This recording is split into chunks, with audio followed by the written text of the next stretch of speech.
அன்பார்ந்த வரலாற்று சிறப்பு வாய்ந்த இந்நிகழ்வின் நிறைவரங்கத்தை முன்னின்று நெறிப்படுத்திக் கொண்டிருக்கிற தோழர்கள், தீவா எழிலரசு அவர்களே, வழக்குரைஞர் மதி ஆதவன் அவர்களே, ஆசரை செல்வராஜ் அவர்களே,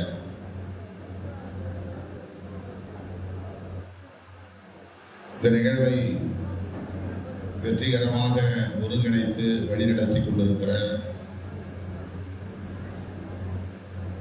தம்பி முனைவர் பாரதி பிரபு அவர்களே, நிகழ்வில் பங்கேற்று இதனை சிறப்பித்துக் கொண்டிருக்கிற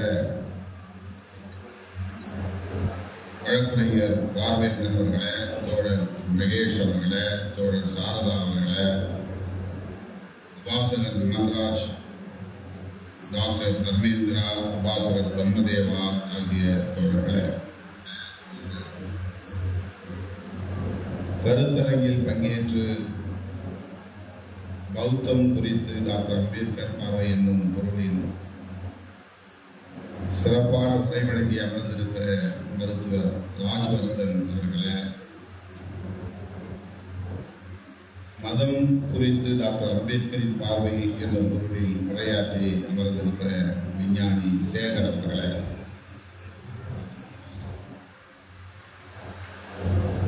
எனக்கு முன்னர் இங்கே ஆங்கிலத்தின் விடையை உரையாற்றி அமர்ந்திருக்கிற ஆந்திர பிரதேசத்திலிருந்து வருகை தந்திருக்கிற வாசகர் பிரவீன் IAS அவர்களே, இந்நிகழ்வில் பங்கேற்று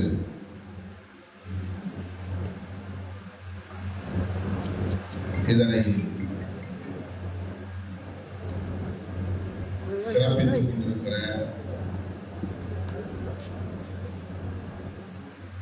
உபாசகர் திருநாவுக்கரசு அவர்களே, உபாசகர் நந்தினி கிருஷ்ணன் அவர்களே, குருஜி சந்திரசேகர் அவர்களே, வழக்குரைஞர் அருள்நாதன் அவர்களே, பொன் கார்த்திகேயன் அவர்களே, வழக்குரைஞர் கே பிரபாகரன் அவர்களே, தீட்சை நிகழ்வை தலைமை வகித்து சிறப்பித்திருக்கிற பிக்கு பதந்த் நாகராஜ் அவர்களே, கௌத உபாசகர் பாலசிங்கம் அவர்களே, உபாசகர் பரமசிவம் அவர்களே, தோழர் ரஜினிவளவன் அவர்களே, உபாசகர் கபாலி அவர்களே, கவிஞர் இளங்கவி அவர்களே மற்றும் அரவணடிகள் திக்கு ஜெயசீலர், திக்குடி குணசீலர், தம்மாச்சாரி சம்பத் ஆகிய அரவணடிகளே, தென்னிந்தியாவில் பௌத்த மதமாற்றத்திற்கான வாய்ப்புகளின் பொருளில் உரையாற்றி அமர்ந்திருக்கிற கவிஞர் மிருதுலா தேவி அவர்களே, பௌத்த வளர்ச்சிக்கு கல்வி நிறுவனங்களின் தேவை என்னும் பொருளில் உரையாற்றி அமர்ந்திருக்கிற வெளிச்சம் ஷெரீன் அவர்களே, வழக்குரைஞர் சஜிக்கு சேரமான் அவர்களே, தென்னிந்தியாவின் பௌத்த மதமாற்றத்திற்கான தேவைகள் என்னும் பொருளில் உரையாற்றி அமர்ந்திருக்கிற பேராசிரியர் சாக்கிய சக்தி அவர்களே, எனக்கு முன்னர் இங்கே சிறப்புரை வழங்கி அமர்ந்திருக்கிற தமிழக அரசின் சிறுபான்மையினர் ஆணையத்தின் உறுப்பினர் வணக்கத்துக்குரிய மௌரியா குப்தா அவர்களே,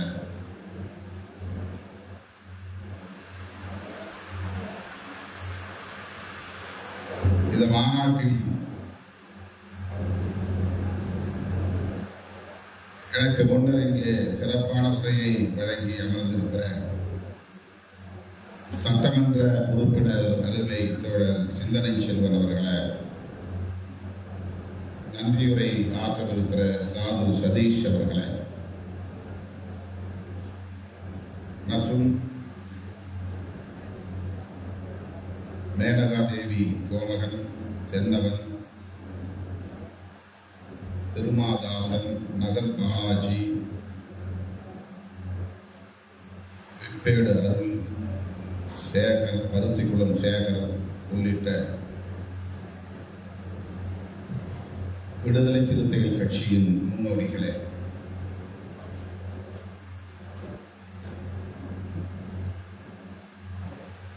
ஓவிய கழகத்தை தலைமை வகித்து சிறப்பித்துக் கொண்டிருக்கிற ஓவியர் நடராஜ் மற்றும் ஓவியர்கள் வெங்கடேசன், பால்குமார், அமீர், தீர்த்தமலை, புரூஸ், கதிர், ராஜவேல், சரண், சுகன் ஆகிய தம்பிகளே,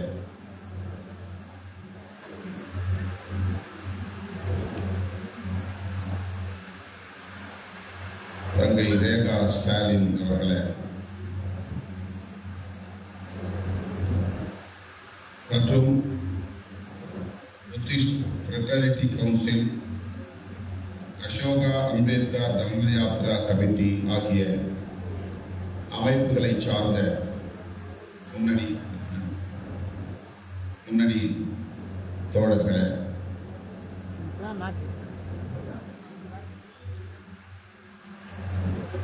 உங்கள் அனைவருக்கும் என்னுடைய பணிவார்ந்த வணக்கத்தை தெரிவித்துக் கொள்கிறேன்.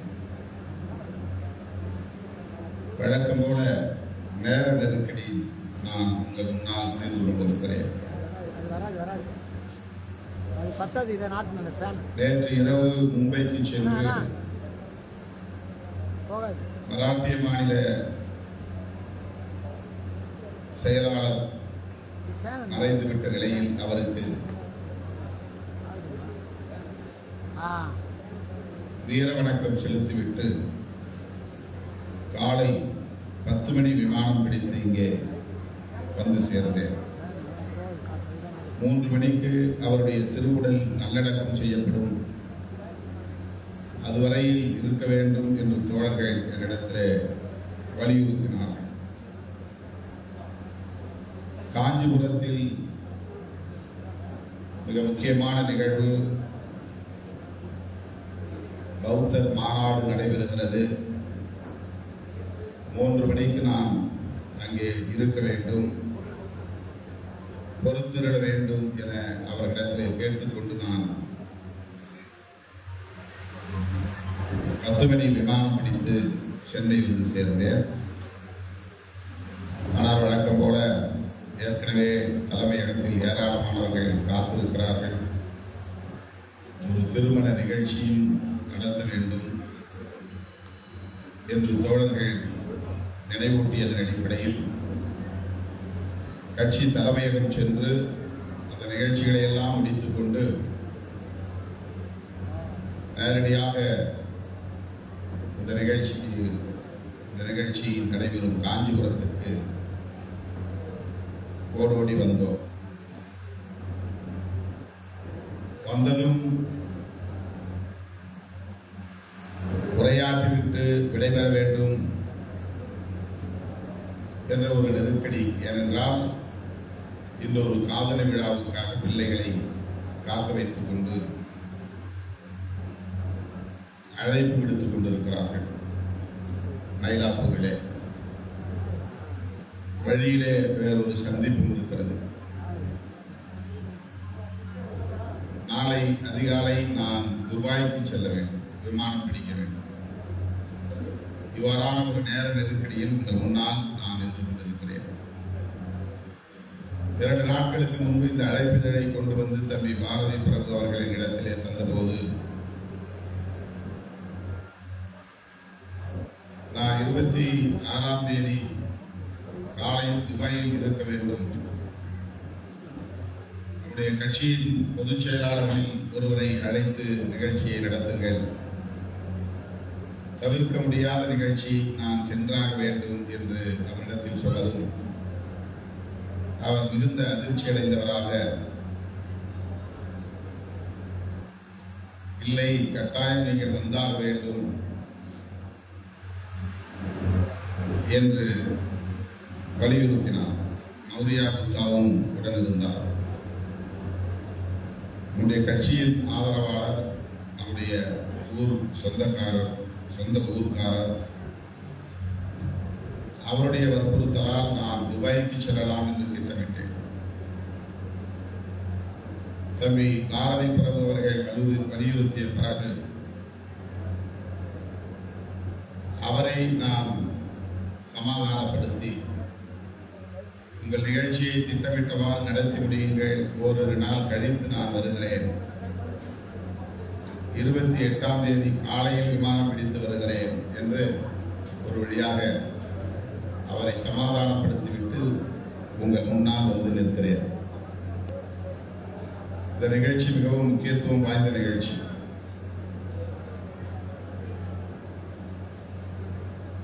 புரட்சியாளர் அம்பேத்கர் அவர்கள் எழுதியிருக்கிற புத்தரும் அவரது தம்மமும் என்கிற இந்த நூலை நமக்கான மறை நூலாக, புனித நூலாக, வேத நூலாக, அதிகாரபூர்வமாக ஏற்கிற ஒரு நிகழ்வாக இந்த நிகழ்வை தோழர்கள் ஒருங்கிணைத்திருக்கிறார்கள்.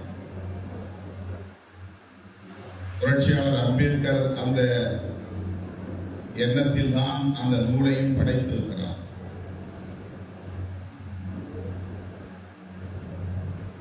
நாம் இதை அதிகாரபூர்வமாக அறிவித்தாலும் அறிவிக்காவிட்டாலும், இப்படி ஒரு மாநாட்டை கூட்டி அதிலே சொன்னாலும் சொல்லாவிட்டாலும், அந்த நூல்தான் நமக்கான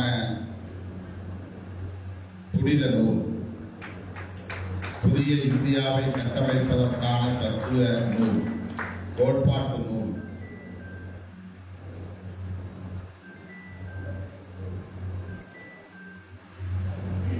எனவே அதிகாரபூர்வமாக அறிவிக்கிற இந்த விழாவிலே பங்கேற்பது ஒரு வரலாற்று நிகழ்வு என்று நான் நம்புகிறேன்.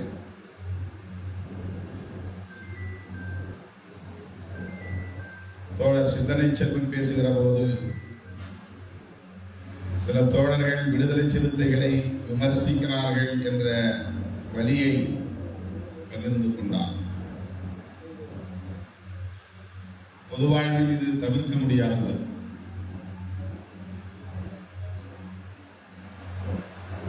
என்ன நோக்கத்தில் அவர்கள் அதை செய்கிறார்கள் என்று நமக்கு தெரியாது. ஆனால் விடுதலை சிறுத்தைகள் கட்சி பௌத்தம் என்கிற கோட்பாட்டின் மீதும், புரட்சியாளர் அம்பேத்கர் முன்மொழிந்திருக்கிற அரசியல் கோட்பாடுகளின் மீதும் தீவிரமான பற்றுதல் கொண்ட ஒரு இயக்கம், பிடிப்பு கொண்ட ஒரு இயக்கம். அதிலே யாருக்கும் மாற்று கருத்து இருக்க முடியாது.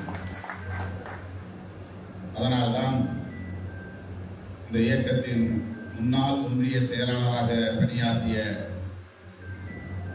அன்பு இளவல் இன்றைக்கு வணக்கத்திற்குரிய மௌரியார் புத்தாவாக மாறியிருக்கிறார். அவர் ஒரு விடுதலை சிறுத்தை என்பதை நான் நினைவூட்ட கடமைப்பட்டிருக்கிறேன். அவர் இந்த களத்தில் தீவிரமாக வெளியே வந்த பிறகுதான் இதுபோன்ற நிகழ்ச்சிகளில் பங்கேற்கிற அழைப்பு எனக்கு தொடர்ந்து வருகிறது. அதற்கு முன்பு இருந்த தோழர்கள் ஏதோ நான் அதிலிருந்து அந்நியப்பட்டவர் என்பதை போல கருதி இது போன்ற நிகழ்ச்சிகளுக்கு அழைப்பதில்லை.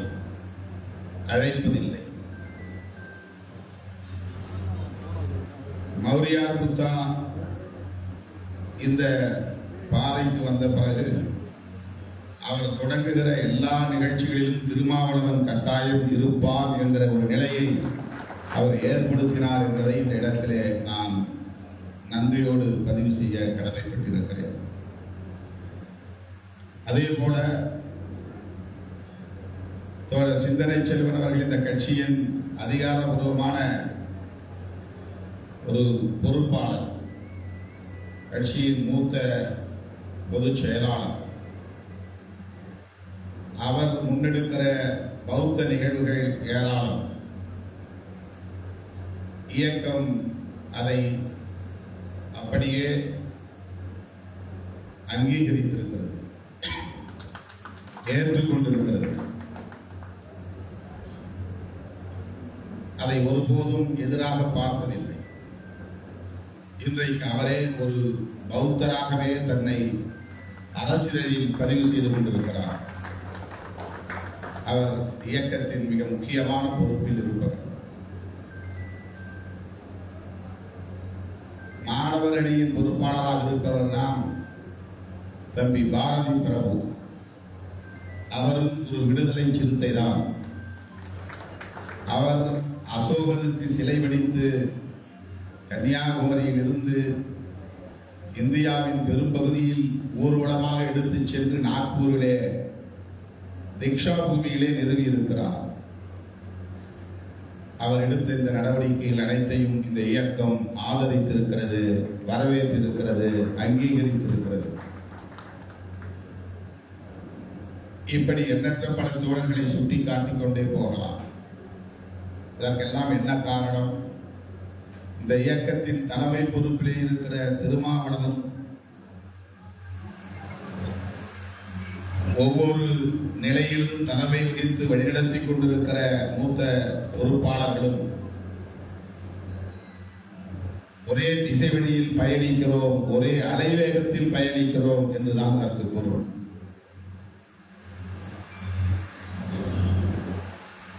தலைமை நிலைய செயலாளர் பாலசிங்கம் இங்கு உபாசகர் என்று பதிவு செய்யப்பட்டிருக்கிறது.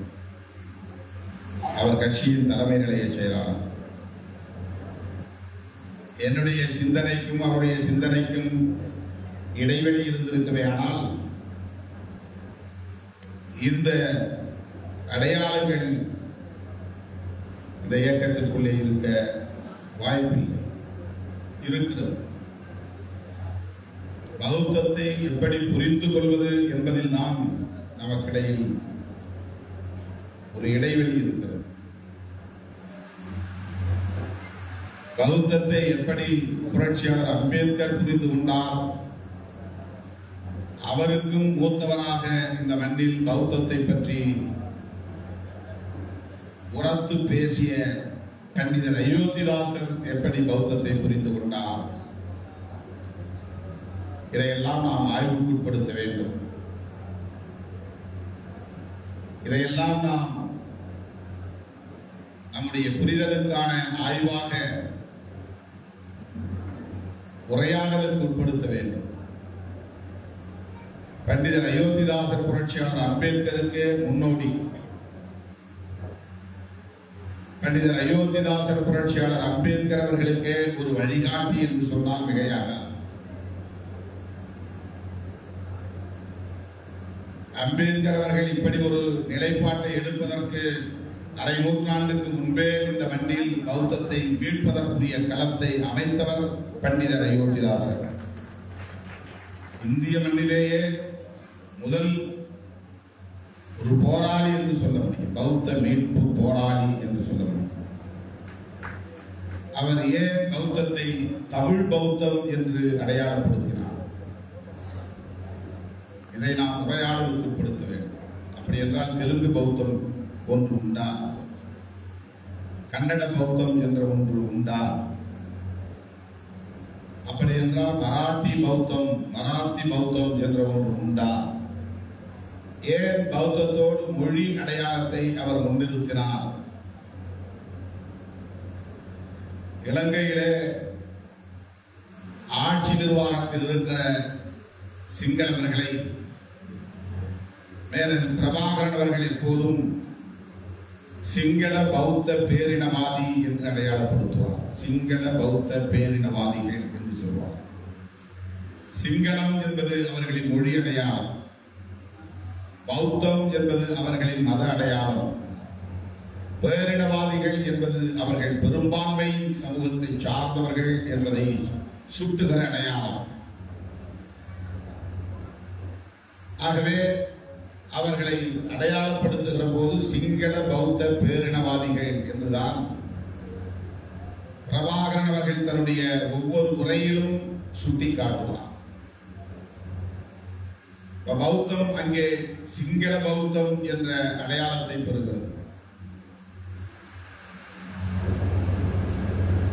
அவர்களை சிங்கள பௌத்தம் என்று புலிகள் அடையாளப்படுத்துவதற்கு முன்பே மொழியோடு ஒரு மதத்தை இணைத்து பேசுகிற ஒரு உரையாடல்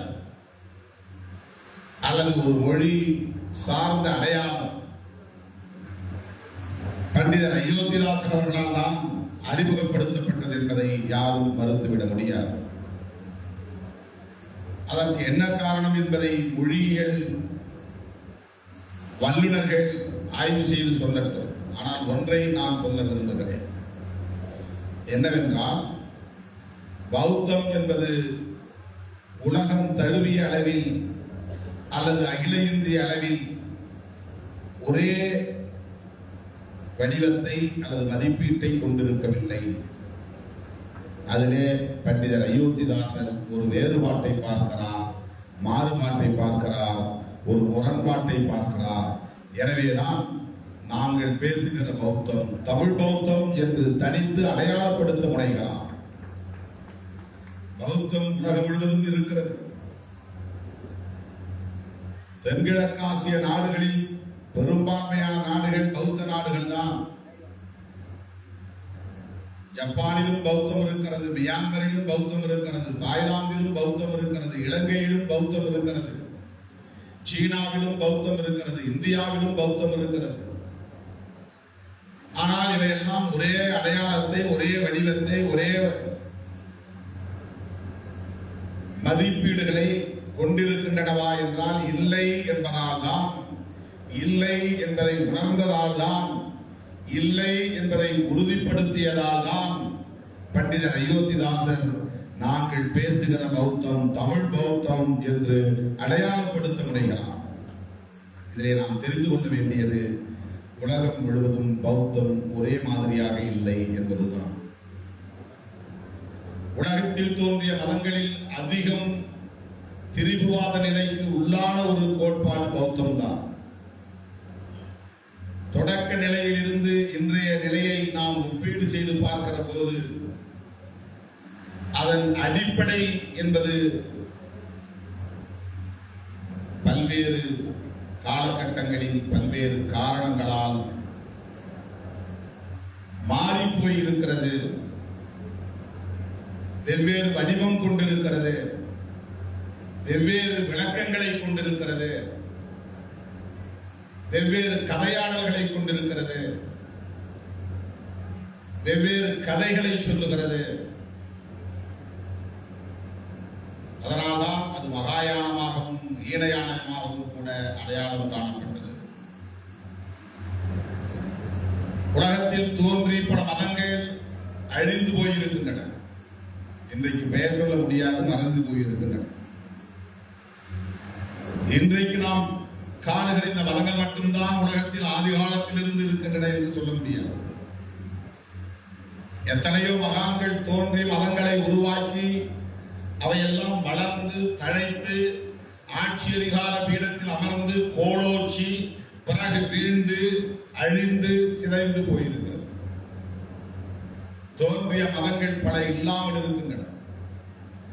எத்தனையோ பல கடவுள்கள் உருவாகி கடவுள்களே அழிந்து போயிருக்கின்றன. இல்லாத தோன்றிய கடவுள்கள் இல்லாமல் போனவர்கள் இருக்கிறார்கள். கடவுள்களுக்கே இறந்த காலம் இருக்குது. இதுதான் மானுட வாழ்வியல். இன்றைக்கு நமக்கு தெரிந்தது இந்து மதம், இஸ்லாம், கிறிஸ்தவம், பௌத்தம், சமணம், பார்சி, யூத மதம், இப்படி சில மதங்களை நாம் பேசுகிறோம். இவையெல்லாம் இந்த மில்லேனியத்தில் உருவானவை அல்லது சில நூற்றாண்டுகளுக்கு முன்னால் உருவானவை. 1000 ஆண்டுகள் அல்லது 2000 ஆண்டுகள் என்கிற இந்த காலகட்டத்திற்குள் தோன்றியது. இதற்கு முன்பும் மதங்கள் இருந்தன. இதற்கு இடையிலும் பல மதங்கள் தோன்றி மறைந்திருக்கின்றன. எஞ்சியிருப்பவை இவை. இந்த மதங்கள் அனைத்தும் மானுடத்தை நெறிப்படுத்துவதற்காக தோன்றியவை. மனித குலத்தை நெறிப்படுத்துவதற்காக தோன்றியவை.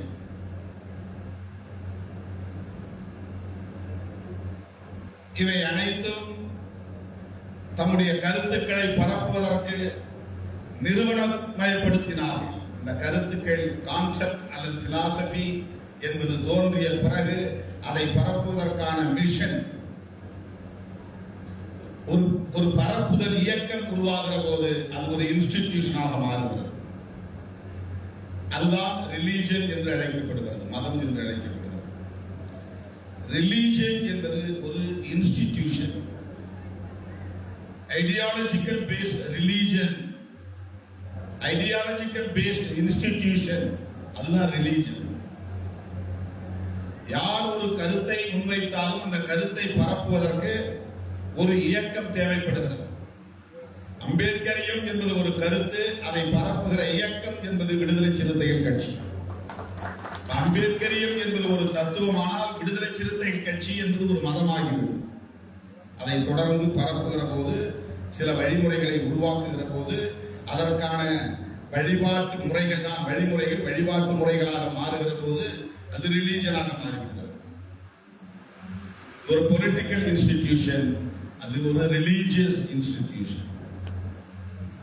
ஆக மதம் உருவாவதற்கு முன்பு தத்துவம் உருவாகிறது. மதம் எப்போது நிறுவனமயமாகிறது என்றால் அந்த தத்துவத்திற்கான நடைமுறைகளை தொகுக்கிற போது, வழிமுறைகளை வரையறுக்கிற போது, அந்த நடைமுறைகள் தான் வழிமுறைகள் தான் சட்டம் என்று அழைக்கப்படுகிறது. ஒரு தத்துவம் சட்டத்தை பெறுகிற போது தத்துவமும் சட்டமும் இணைந்ததுதான் இன்ஸ்டிடியூஷனாக மாறுகிறது. சனாதனம் என்பது தத்துவம், மனுஸ்மிருதி என்பது சட்டம். சனாதனத்தை எப்படி பின்பற்ற வேண்டும் என்பதற்கான வரையறைகளை சொல்லுகிற நூல் மனு நூல், கோட் ஆஃப் மனு என்றுதான் அதற்கு பெயரே. அந்த நெறிமுறைகளுக்கு பெயரே தி கோட் ஆஃப் மனு. அது சட்ட நூல். சனாதனம் என்பது வேத நூல். அது எங்கே இருக்கிறது? சாம அதர்வணம். அதுதான் வேத நூல், அதுதான் தத்துவம். சனாதனம் எங்கே இருக்கிறது என்றால் இந்த 4 வேதங்களில் இருக்கிறது. தத்துவம் எங்கே இருக்கிறது என்றால் இந்த 4 வேதங்களில் இருக்கிறது. வேத நூலும் சட்ட நூலும் இணைந்து அது நடைமுறைக்கு வருகிற போது இன்ஸ்டிடியூஷன் உருவாகும். அதுதான் ரிலீஜன். கிறிஸ்தவத்திற்கும் அப்படித்தான் கிறிஸ்டியன் மிஷன், இஸ்லாத்திற்கும் அப்படித்தான் இஸ்லாமிக் மிஷன்.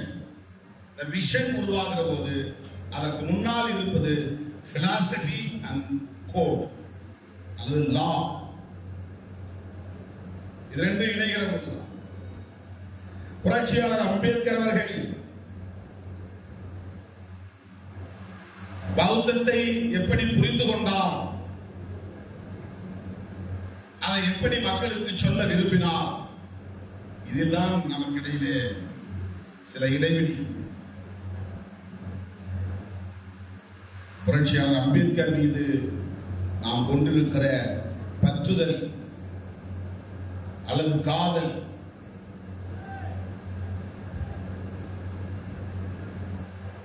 அவருடைய கருத்துக்களை எப்படி புரிந்து கொள்வது என்கிற இடத்தை கடந்து போக செய்கிறது. புரிந்து கொள்வதிலே இருக்கிற சிக்கலாக அது மாறுகிறது. ஏன் புரட்சியாளர் அம்பேத்கர் அவர்கள் புத்தானியஸ் தம்மா என்கிற புத்தகத்தை எழுதுகிற போது நவயானா என்கிற ஒரு சொல்லை பயன்படுத்த வேண்டும்?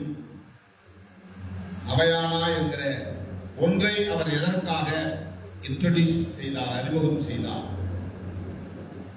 ஏற்கனவே இங்கு மகாயானா இருக்கிற போது, ஈனயானா இருக்கிற போது ஏதோ ஒரு தேசத்தை பின்பற்றி இலங்கையில் பின்பற்றுகிற பௌத்தத்தை நான் ஏற்றுக்கொள்கிறேன், ஜப்பானில் பின்பற்றுகிற பௌத்தத்தை நான் ஏற்றுக்கொள்கிறேன், மியான்மரில் பின்பற்றப்படுகிற பௌத்தத்தை நான் ஏற்றுக்கொள்கிறேன், அல்லது சீனாவை நான் ஏற்றுக்கொண்டு சீனாவில் பின்பற்றுகிற பௌத்தத்தை நான் ஏற்றுக்கொள்கிறேன் என்று ஏற்றுக்கொள்ளாமல் எதற்காக புரட்சியாளர் அம்பேத்கர் அவர்கள் நவயானா என்ற சொல்லாடலை அறிமுகப்படுத்தினார் என்பதை தயவு கூர்ந்து நாம் ஆய்வுக்குட்படுத்த வேண்டும், உரையாடலுக்கு உட்படுத்த வேண்டும்.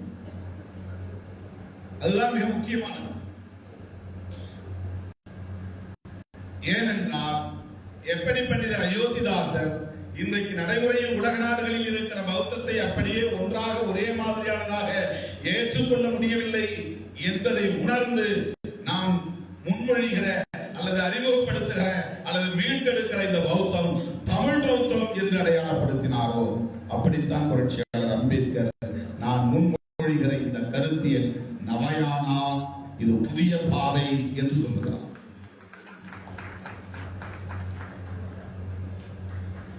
இது புதிய பாதை. நவயானம் என்றால் புதிய பாதை, மகாயானம் என்றால் பெரும் பாதை அல்லது நெடும் பாதை, ஈனயானம் என்றால் எளிய பாதை அல்லது இலகுவான பாதை. நவயானம் என்று சொன்னால் புதிய பாதை. ஏற்கனவே இருக்கிற பழைய பாதைகள் வேண்டாம் என்றுதான் அதற்கு பொருள். He rejected the old patterns, Mahayana and Hinayana and all other institutions in the world. He rejected. அவர் அதை புறக்கணிக்கிறார், மறுதலிக்கிறார், வேண்டாம் என்கிறார். எனவேதான் he introduced a new terminology that is nothing but நவயானா.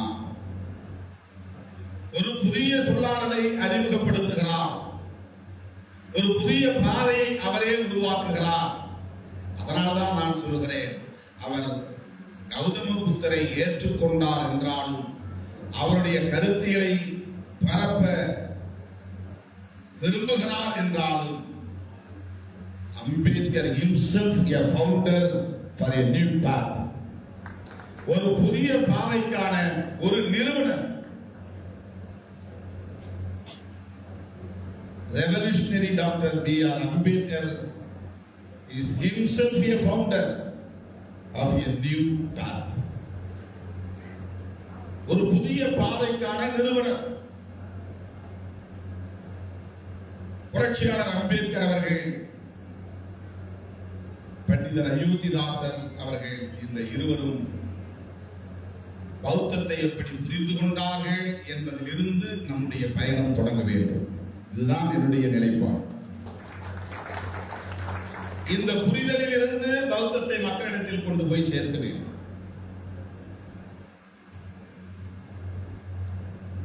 தோழர்களே, பௌத்தம் என்ன என்பதை புரட்சியாளர் அம்பேத்கர் மிக இலகுவாக, மிக எளிய முறையிலே நமக்கு உணர்த்துகிறார். நான் தொடக்கத்தில் சொன்னதைப் போல வேத நூல்கள் தத்துவத்திற்கானது, மனுஸ்மிருதி சட்டத்திற்கானது. அது வேதங்கள் தத்துவம், மனுஸ்மிருதி சட்டம். அதை போல புரட்சியாளர் அம்பேத்கர் இங்கே அவர் தத்துவத்திற்காக ஒரு நூலை எழுதினார், சட்டத்திற்காக ஒரு நூலை எழுதினார். அதுதான் அவருடைய அல்டிமேட் கான்ட்ரிபியூஷன். அவர் தத்துவத்திற்காக எழுதிய நூல் தான் புத்தா ஹிஸ் தம்மா. அவர் சட்டத்திற்காக எழுதிய நூல் தான் கான்ஸ்டிடியூஷன் ஆஃப் இந்தியா. இது இரண்டும் வேறு வேறு அல்ல. இவை இரண்டும் வேறு வேறு அல்ல. அவர் இரண்டு முக்கியமான பங்களிப்பை இந்த சமூகத்திற்கு செய்திருக்கிறார். மற்றதெல்லாம் அதுக்கு கீழே தான். The major contribution of Dr. B.R. Ambedkar is Constitution of India and Buddha and his Dharma. Not the major contribution. இதற்காகத்தான் அவர் அரும்பாடுபட்டார், கடுமையாக உழைத்தார், உறக்கத்தை இழந்தார், உடல் நலத்தையும் இழந்து 65 வயதில் அவர் காலமாக நேர்ந்தது. ஏறத்தாழ 3 ஆண்டுகள் கடும் உழைப்பால் விளைந்ததுதான் இந்திய அரசமைப்பு சட்டம். அதே போல பல ஆண்டுகளாக அவர் உழைத்த கடுமையான உழைப்பால் விளைந்ததுதான் புத்தா ஹிஸ் தம்மா. இது தத்துவம் சார்ந்த நூல், அது சட்டம் சார்ந்த நூல். இது நடைமுறைக்கு வர வேண்டுமானால் எது நடைமுறைக்கு வர வேண்டும்? கான்ஸ்டிடியூஷன் ஆஃப் இந்தியா என்பது நடைமுறைக்கு வர வேண்டும். ஒரு தத்துவம் சட்டத்தால் தான் நடைமுறைப்படுத்தப்படும். ஒரு தத்துவம் சட்டத்தின் மூலம் தான் மக்களிடத்தில் போய் சேரும். ஒரு தத்துவத்தை மேலும் மேலும் செழுமைப்படுத்துவதற்கு, மக்கள் மயப்படுத்துவதற்கு, நடைமுறைப்படுத்துவதற்கு உருவாக்கப்படுகிற ஒரு வரையறைகள் தான் சட்டம் என்று. எப்படி இந்த இரண்டையும் நாம் பொருத்த முடியும்? ஏதோ பேச்சுக்காக சொல்லுகிறோம் என்று கருதக்கூடாது. லிபர்ட்டி, ஈக்வாலிட்டி அண்ட் ஃப்ரெட்டர்னிட்டி என்கிற அந்த 3 சொல்லாடல்கள் இருக்கின்றனவே, அதை அவர் காலத்திலேயே, அவர் முன்னிலையிலேயே, அவருக்கு எதிரிலேயே அதை கடுமையாக விமர்சனம் செய்த தலைவர்கள் உண்டு. இவர் பிரெஞ்சு புரட்சி முழக்கத்தில் இருந்து இவற்றை காப்பியடித்து விட்டார் என்று அவரை கேலி செய்தார். லிபர்ட்டி, ஈக்வாலிட்டி அண்ட் ஃப்ரெட்டர்னிட்டி என்கிற இந்த சொல்லாடல்களை பிரெஞ்சு புரட்சியின் முழக்கங்களில் பெருமளவிலே அன்றைய போராளிகள், வால்டேர், ரூசோ போன்ற தத்துவார்த்த படைப்பாளர்கள் உயர்த்தி பிடித்தார்கள் என்பது வரலாறு. அங்கே ஒலித்த முழக்கம்தான் உலகம் முழுவதும் எதிரொலித்தது. ஆகவே அது மிகவும் புகழ்பெற்ற முழக்கங்களாக மாறின. உலகம் தழுவிய அளவிலே புகழ்பெற்ற முழக்கங்களாக விளங்கின. அந்த முழக்கங்களை பிரியாம்பிள் ஆஃப் தி கான்ஸ்டிடியூஷன் என்கிற அந்த முகப்புரையிலே புரட்சியாளர் அம்பேத்கர் பதிவு செய்திருக்கிறார். இந்த விமர்சனத்திற்கு அவர் பதில் சொல்லுகிற போது, விளக்கம் சொல்லுகிற போது சொன்னார், சில நண்பர்கள் என்னை இப்படி விமர்சிக்கிறார்கள், நான் அந்த விமர்சனத்தை பொருட்படுத்தவில்லை, ஆனால் ஒரு உண்மையை சொல்ல விரும்புகிறேன். நான் இந்த முழக்கங்களை பிரெஞ்சு புரட்சியின் களத்திலிருந்து எடுக்கவில்லை, பகவான் புத்தரின் போதனைகளில் இருந்து எடுத்திருக்கிறேன், எடுத்து கையாண்டிருக்கிறேன் என்று சொன்னார். புத்தரின் போதனைகளை கான்ஸ்டிடியூஷன் என்கிற ஒரு அரசின், ஒரு தேசத்தின் தலையெழுத்தாக கருதப்படுகிற அந்த அரசமைப்பு சட்டத்தின் முகப்புரையிலே பதிவு செய்தவர் புரட்சியாளர் அம்பேத்கர் அவர்கள். அதுதான் மேனிஃபெஸ்டோ ஆஃப் நியூ இந்தியா. எது? Constitution of India, preamble of the constitution. அதுதான் மேனிஃபெஸ்டோ ஆஃப் மாடர்ன் இந்தியா, ஒரு புதிய இந்தியா. நாங்கள் புதிதாக கட்டப்போகிற இந்த இந்திய தேசத்தில் அடித்தளங்களாக இருப்பவை, இந்த தேசத்தை தாங்கி பிடிக்கிற தூண்களாக இருப்பவை justice, liberty, equality and fraternity. இந்த 4 சொற்களும் பௌத்தத்தில் இருந்து எடுத்து கையாளப்பட்டவை என்று புரட்சியாளர் அம்பேத்கர் அவர்களே ஒப்புதல் வாக்குமூலம் தருகிறார். எனவே அரசமைப்பு சட்டத்தின் முகப்புரையே பௌத்த கோட்பாட்டின் அடிப்படைதான் என்பதை நாம் புரிந்து கொள்ள வேண்டும். அந்த கான்ஸ்டிடியூஷன் மூலமாக உருவாக போகிற ஒரு தேசம் என்னவாக இருக்கும்? அதுதான் பௌத்த ராஷ்டிராவாக இருக்கும். இந்த கான்ஸ்டிடியூஷன் ஆஃப் இந்தியா இம்ப்ளிமெண்ட் ஆனால், நடைமுறைக்கு வந்தால் உருவாக போகிற தேசம் பௌத்த ராஷ்டிரா. அவருடைய மொழியில் பௌத்த இந்தியா, நம்முடைய மொழியில் சமத்துவ இந்தியா, சகோதரத்துவ இந்தியா. தமிழில் சொன்னால் அது சமத்துவ இந்தியா, தமிழில் சொன்னால் அது சகோதரத்துவ இந்தியா. அவர்கள் மொழியில் சமஸ்கிருதத்தில் சொன்னால் அது பௌத்த ராஷ்டிரா. அதனால்தான் அவனுக்கு மாற்ற அது உருவாகிவிடக் கூடாது என்பதனால் அவன் உரத்து சொல்லுகிற முழக்கம் இந்து ராஷ்டிரா. அதற்கு எதிராக அவன் வைக்கிற முழக்கம் இந்து ராஷ்டிரா. ஆனால் உண்மையிலேயே கான்ஸ்டிடியூஷன் பௌத்த ராஷ்டிராவை உருவாக்குவதற்கான அடிப்படையை கொண்டிருக்கிறது. அதே புரட்சியாளர் அம்பேத்கர் வெளிப்படையாக சொல்லவில்லை, 2 காரணங்களுக்காக சொல்லவில்லை. ஒன்று, அவர் ஏற்றுக்கொண்ட, நம்புகிற மிக உயர்ந்த கோட்பாடு செக்குலரிசம், மதச்சார்பின்மை. மனிதர்கள் பௌத்தத்தை மதமாக கருதுகிறார்கள், இந்தியர்கள் பௌத்தத்தை மதமாக ஏற்றுக்கொண்டார்கள். ஆகவே பௌத்தம் என்பதை நாம் இங்கே அரசமைப்பு சட்டத்திலே பதிவு செய்தால் அது மதம் சார்ந்ததாக மாறிவிடும். அது மதசார்பு தன்மையை கொண்டதாக மாறிவிடும். மதசார்பின்மை என்பதுதான் அரசமைப்பு சட்டத்தின் உயிர் நாடி.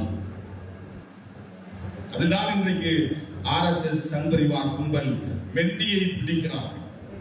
அரசமைப்பு சட்டத்தின் மென்னியை பிடிக்கிறார். அவர்கள் காங்கிரஸை எதிர்ப்பதாக நாம் நினைக்கிறோம், இல்லை. அவர்கள் ராகுல் காந்தியை எதிர்ப்பதாக நாம் நினைக்கிறோம், இல்லை. அவர்கள் கம்யூனிஸ்டுகளை எதிர்ப்பதாக நாம் நினைக்கிறோம், அதுவும் இல்லை. அதுவெல்லாம் களத்தில் அவர்கள் எதிர்கொள்கிற பகை, அவ்வளவுதான். அவர்கள் உண்மையிலேயே எந்த குரல்களையை பிடிக்கிறார்கள், யாருடைய மென்னியை பிடிக்கிறார்கள் என்றால் கான்ஸ்டிடியூஷன் ஆஃப் இந்தியா என்கிற அரசமைப்பு சட்டத்தின் குரல்களையை இருக்கிறார்கள். இதை நடைமுறைப்படுத்தினால் மலரப்போவது பௌத்த ராஷ்டிரா, மலரப்போவது சமத்துவ இந்தியா, மலரப்போவது சகோதரத்துவ இந்தியா, மலரப்போவது உண்மையான சுதந்திர இந்தியா. அதை தடுத்தால் தான் அவர்கள் பாதுகாப்பாக இருக்க முடியும். தோழர்களே, புரட்சியாளர் அம்பேத்கர் எழுதிய இந்த 2 டெக்ஸ்ட், ஒன்று கோட், இன்னொன்று பிலாசபி, ஒன்று சட்டம், இன்னொன்று தத்துவம். அதுதான் புத்தரும் அவர் தம்மமும் இந்திய அரசமைப்பு சட்டம் என்கிற சட்டம் கூறும். இந்த 2ஐயும் நாம் மக்களிடத்தில் கொண்டு போய் சேர்க்க வேண்டும். ஆனால் இந்த 2க்கும் ஆபத்து இருக்கிறது. அந்த ஆபத்தை தடுக்க வேண்டும். அதில் அரசியல் களத்தில் தான் விளையாட முடியும். அரசியல் அதிகாரம் எல்லாவற்றை விட மேலானது, வலிமையானது. அரசியல் அதிகாரம் எவன் கையில் இருக்கிறதோ அவன் பேசும் மொழியே ஆட்சி மொழி.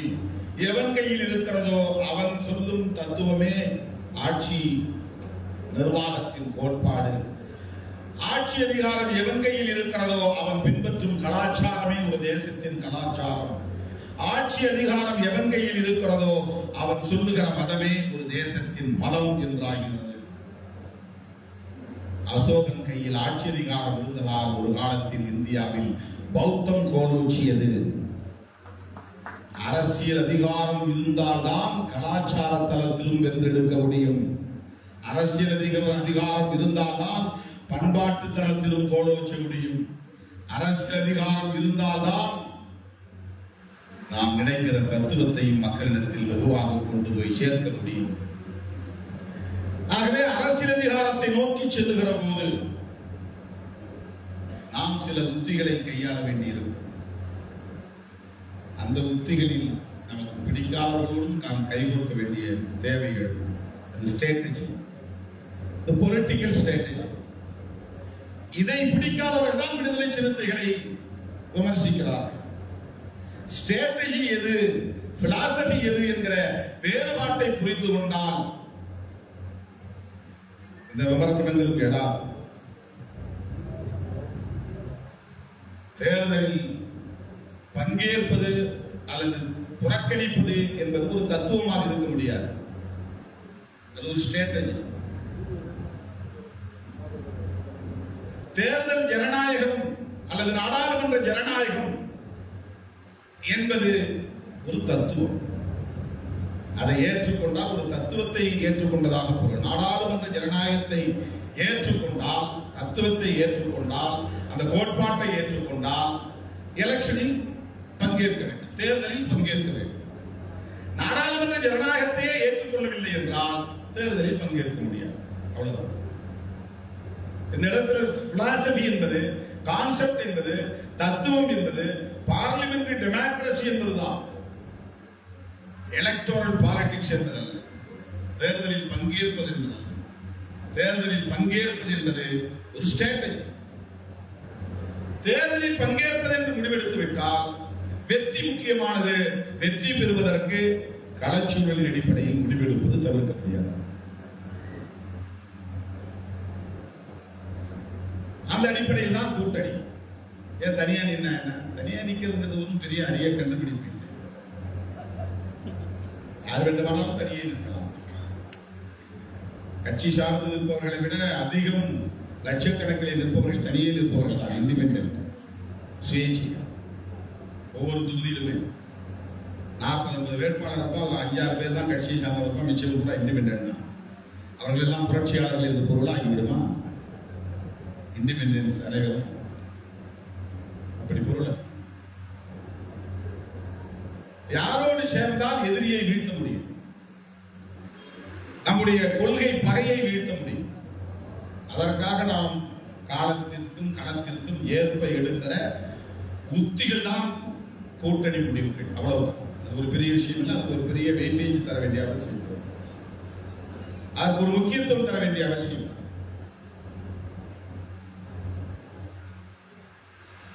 ஆகவே தத்துவம் என்பதும் சட்டம் என்பதும் இணைந்து செயல்படுகிற போது ஒரு இன்ஸ்டிடியூஷன் தேவைப்படுகிறது, ஒரு நிறுவனம் தேவைப்படுகிறது. அதுதான் நமக்கு பௌத்த விகார் தேவை, ஒரு இடம் தேவை, மக்கள் கூடுவதற்கு, மக்கள் கலந்தாய்வு செய்வதற்கு, மக்கள் பேசுவதற்கு. இதை கௌதம புத்தர் காலத்தில் கூடும் இடத்திற்கு, கூடும் அவைக்கு சங்கம் என்று பெயரிட்டார்.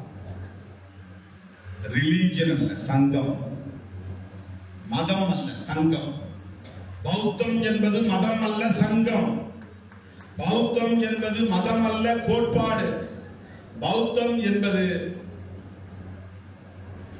ரிச்சுவல்ஸ் என்கிற சடங்கு சம்பிரதாயங்களை கொண்டவை அல்ல, வாழ்வியல் நடைமுறையை பின்பற்றக்கூடிய ஒரு கோட்பாடு. சுருக்கமாக சொன்னால் பௌத்தம் என்பது வேறொன்றுமில்லை சகோதரத்துவம். பௌத்தம் என்பது வேறொன்றுமில்லை சமத்துவம். பௌத்தம் என்பது வேறொன்றுமில்லை பகுத்தறிவம். பகுத்தறிவம் என்றே சொல்லலாம். புதிய சொல்லால் பகுத்தறிதல், அதுதான் பௌத்தம். பகுத்தறிவை போதித்தவர் தந்தை பெரியார். நாம் சொல்றோம் தமிழ் அடையாளம். அவருக்கு முன்னால் 50 ஆண்டுகளுக்கு முன்னால் மூட நம்பிக்கையை எதிர்த்து பகுத்தறிவை புகட்டியவர் பண்டிதர் அயோத்திதாசர். அதற்கு அவர் கையாண்ட அரசியல் தான் தமிழ் பௌத்தம். பகுத்தறிவை போதிப்பதற்காக அவர் கையாண்டதுதான் மூட நம்பிக்கை எதிர்ப்பு. மிக கடுமையாக மூட நம்பிக்கைகளை கட்டுடைத்தவர்.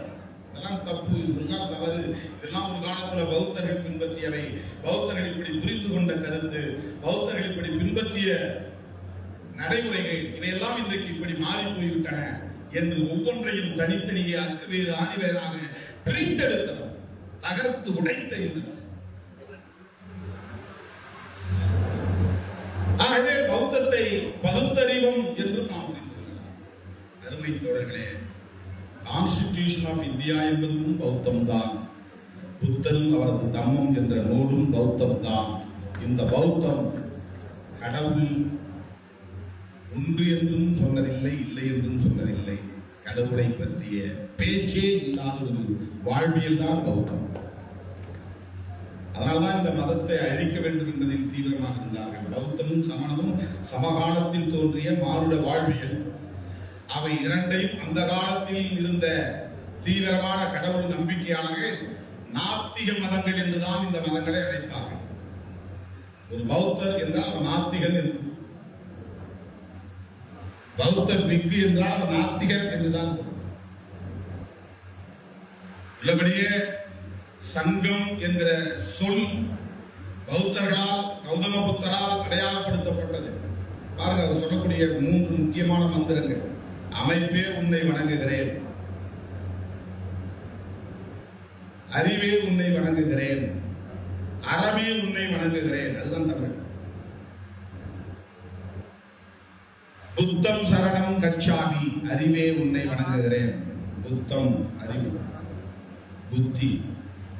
புத்தம் சரணம் கச்சாமி, அறிவே உன்னிடம் சரணடைகிறேன், உன்னை வணங்குகிறேன். தம்மம் சரணம் கச்சாமி, அறம்.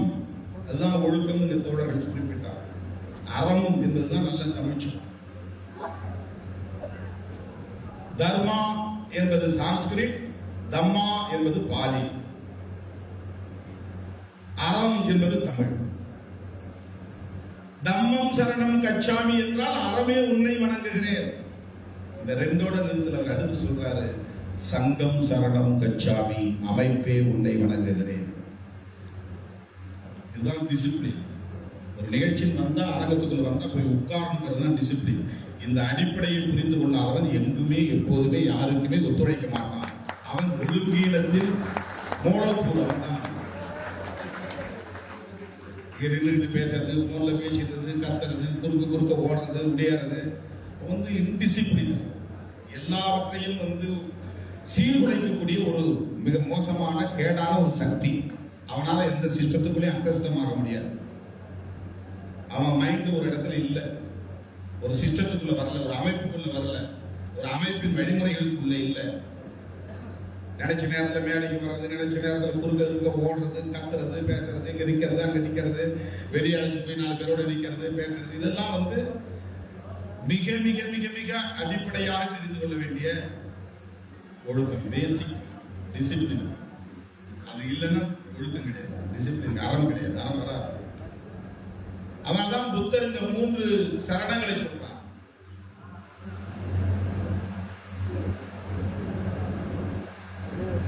அறிவே உன்னை வணங்குகிறேன், அமைப்பே அறவே உன்னை வணங்குகிறேன், அமைப்பே உன்னை வணங்குகிறேன்.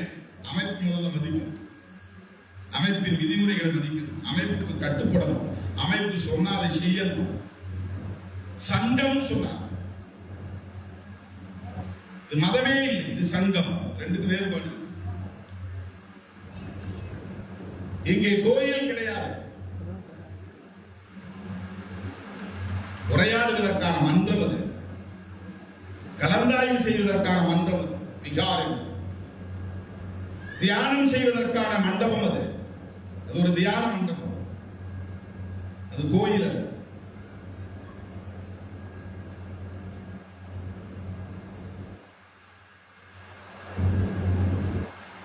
கடவுள் இருந்தால் ஆனா பெண்ணா என்கிற கேள்வி. அதனாலதான் இந்த மதத்துல ஆண் கடவுள் உண்டு, பெண் கடவுள் உண்டுங்கிற சமத்துவம் வச்சிருக்கிறார். ஆனா பெண்ணா என்கிற கேள்வி எழக்கூடாது என்பதால் தான் இஸ்லாம் கடவுள் அருவமானவர் ஆயிட்டோம்னா ஆணும் இல்லை பெண் இல்லை, எது எப்படி உருவம் கொடுத்தா ஆனா பெண்ணா உருவம் கொடுத்தா. ஆம்பளை கடவுள் படைச்சா பொம்பளை கடவுள் படைச்சிடலாம். ஆண் கடவுள் இருந்தா பெண் கடவுள். உருவம் இல்லை, ஆணும் இல்லை பெண்ணும் இல்லை. ஆண் பெண் என்று வடித்தால் உன் மனித வடிவத்தில் தான் உன்னால் ஒரு கடவுளை படைக்க முடியும். இப்ப கடவுள் மனித வடிவில் இருந்தால் கடவுளையும் மனிதனையும் சமமாக்குற. அப்ப எப்படி கடவுள் மேலானதாக இருக்க முடியும்? அதனால்தான் உருவ வழிபாடு கூடாது என்கிற கருத்து இஸ்லாத்தில் மட்டுமல்ல பல மதங்களில் உண்டு. உருவ வழிபாடு கூடாது என்கிற கருத்தை உலகத்தில் சொன்ன மதங்களில் முதன்மையான மதம் பௌத்தம் அல்லது சங்கம் பௌத்தம். மதங்கிற புரிதல் சொல்லுங்க, உருவ வழிபாடு கூடாது என்று சொன்ன மார்க்கங்களில் அல்லது சங்கங்களில் பௌத்தம் தான் முதன்மையான. உருவ வழிபாடு கூடாது. சமணத்திலும் உருவ வழிபாடு கூடாது, சீக்கியத்திலும் உருவ வழிபாடு கூடாது, இஸ்லாத்திலும் உருவ வழிபாடு கூடாது. நாம எல்லாம் முஸ்லீம்கள் மட்டும்தான் உருவ வழிபாடு இல்லைங்க இல்ல. நீங்க சீக்கிய கோயில போய் பாருங்க, அங்க அவனுடைய புனித நூல் தான் வச்சிருப்பாங்க. ஆதி கிரந்தமா